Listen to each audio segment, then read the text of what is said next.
கொஞ்சம் தமிழ் கொஞ்சம். வணக்கம், நான் ஜோ. மொழி மீது கொஞ்சம் காதல். இல்ல தீரா காதல்.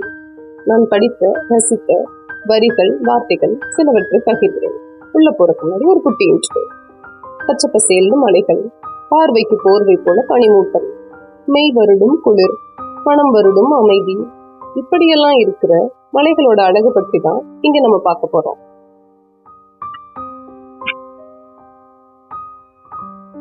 கோடைமலை சாரல், குளிர் நதியின் சங்கீதம், அலஞ்சிப்பூ நந்தவனம், அந்தவன முற்றுகைக்குள் ஆசை நெல்லும் தேக்கு மரம், அங்கையோர் தேன்கூடு, தேன்கூட்டு மாளிகைக்கு திருடர் குலம் நாங்களையா, பால் சுரந்து மலடாகும் பச்சை நிற கொடிக்கள்ளி, தேன் சுரந்து காயாகும் தெக்கணத்து சர்க்கரைப்பூ, சர்க்கரைப்பூ இதழ் தொட்டு சத்தமிடும் தேனீக்கள், இப்படியெல்லாம் இருக்கிற மலையோட அழகு ஒரு பக்கம்.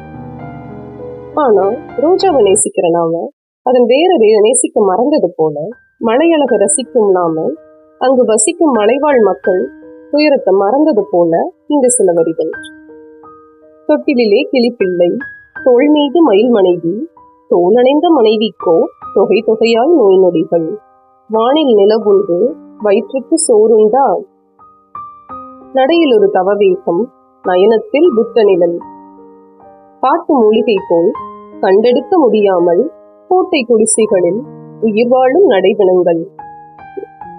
என்னடா சந்தோஷமா ஆரம்பிச்சு சோகமா முடிக்கிறேன்னு நினைக்காதீங்க. நிலா பிரகாசிக்கு கூட இருள் தேவைப்படுது.